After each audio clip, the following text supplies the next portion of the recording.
The Swedish government is offering to pay immigrants $34,000 American. Take the money and leave, please. Have you ever wondered why Sweden is offering up to $34,000 as grant for Nigerians and other immigrants to return to their home country? A country with over 11 million population and 20% of them are all immigrants. The big question is, why is it happening? Is it act of generosity or a clever strategy to balance their immigration policies? Is it actually the best choice for Nigerians, owing to the fact that the Nigerian economy is in its lowest form and that $4,000, although appearing big, but may end up depreciating because of the downfall of the economy of Nigeria in general? Another big question in this video is that $4,000 that is going to be given to these immigrants going to be part of the money that will be used to transport them down to their country? Or is it a full money that will be given to them in cash? This is government and they have their own tricks. Let's find out in this video. Stick around as we dive into the facts, data and reasons behind Sweden's controversial decision and how it's affecting immigrants worldwide. No doubt, the rise in immigration to Sweden. In recent years, Sweden has seen a significant rise in immigration, especially from countries like Nigeria, Syria, Somalia, and Afghanistan. As of 2023, nearly 2 million foreign-born individuals reside in Sweden, making it up to 20% of the population. Nigerians make up a growing portion of these numbers, many seeking better jobs, opportunities, quality of life, and social welfare. However, while Sweden has been globally recognized for its generous refugee and immigration policies, the nation has also been facing increasing pressure on its social welfare system, healthcare, housing, and job markets. The influx of immigrants, many of them whom have difficulty integrating into Swedish society, has placed a burden on the country's infrastructure. Which brings us to the question, why the $34,000 grant? The Swedish government introduced the voluntary return program as a way of addressing the challenges that come with the high level of immigration. Under this program, immigrants who are struggling to integrate into Swedish society or find a stable employment are offered financial incentive to return to their home countries. The grant of up to $34,000 per person is aimed at helping returnees reintegrate and set up business or pursue educational opportunities back in their home countries. Talking about the reason behind these policies. Firstly, the economic burden.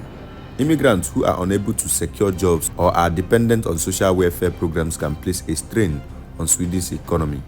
By encouraging voluntary returns, the government can reduce the financial load on its welfare and housing system.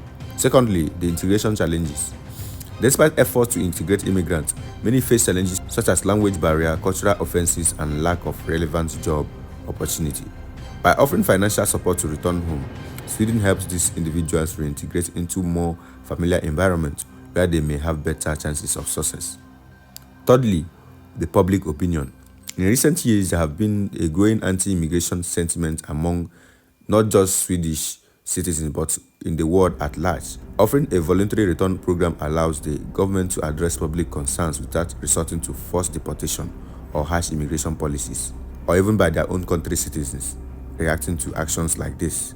Talking about the impact on Nigerians and other immigrants. For many Nigerians living in Sweden, the decision to return home with over $34,000 grant can be life-changing. In Nigeria, where the average annual income is significantly lower, such a grant can provide the capital needed to start a business, invest in education, or purchase properties.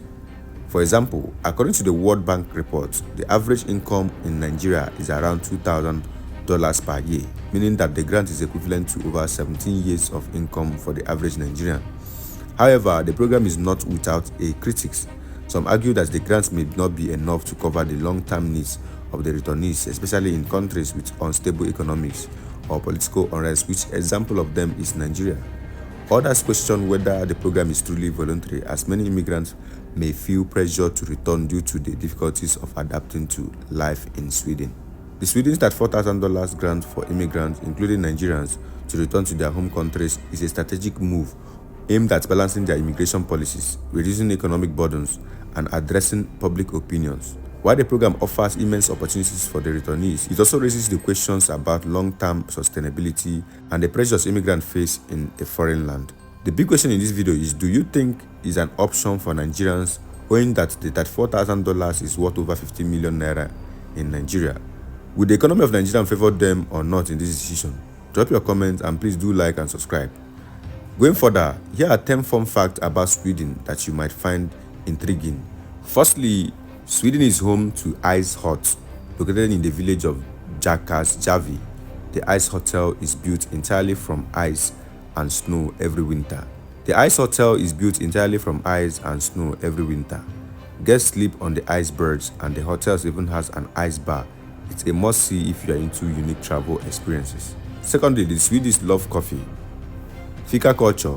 The Swedes are one of the biggest coffee drinkers in the world. Their coffee break is known as fika. It isn't just about having a cup of coffee, it's a cultural tradition where people take time out to relax, chat, and enjoy pastries. Thirdly, Sweden has over 100,000 lakes. With over 100 lakes, Sweden is a paradise for nature lovers. One of the most famous is the Lake Vänern, the largest in Sweden and the third largest in Europe. Fourthly, right to roam. Sweden's right to roam law, which allows anyone to camp, hike, and explore the wilderness even on private land. As long as you respect nature, you are free to wander and enjoy the outdoors. Number 5. Sweden is recycling champion. Sweden is so efficient in recycling that they actually import trash from other countries to keep their waste-to-energy plants running. About 99% of Sweden's waste is recycled or used for energy. Number 6. Home of ABBA and Swedish pop music. Sweden is famous for the music export, especially ABBA. But did you know that Sweden is the third largest music exporters in the world, behind the US and the UK? Artists like Avicii, Zara Larsson also hail from Sweden. Number 7. Sweden is one of the best countries for parental leave. Swedish parents get total of 480 days of paid parental leave to split between them. It's one of the most generous policies in the world, encouraging a balanced family life. Going on number 8, they have an official Twitter account. It's run by Swedish. The Twitter account is very unique because each week a new Swedish citizen takes control of it. It's part of the initiative to show the world the diversity of Swedish life and culture. Number 9, the Midsummer is Sweden's most celebrated holiday, forgetting Christmas. Midsummer is the biggest celebration in Sweden. It takes place in June, with traditional dances around maypole, flower crowns, and feast of pickled herring and strawberries. And lastly on the list is Sweden's wildlife, which includes moose and the elusive lynx. Sweden is a heaven for wildlife lovers. Moose are a common sight, but Sweden is also home to the Eurasian lynx, a rare wild cat that is elusive and hard to spot in the wild. So far, each of these fun facts highlights Sweden's unique blend of nature, innovation, and culture, making it a fascinating country to explore. If it's the first time coming across this channel, don't forget to like and subscribe, and drop your comment if you want to visit Sweden in some day to come. Bye for now.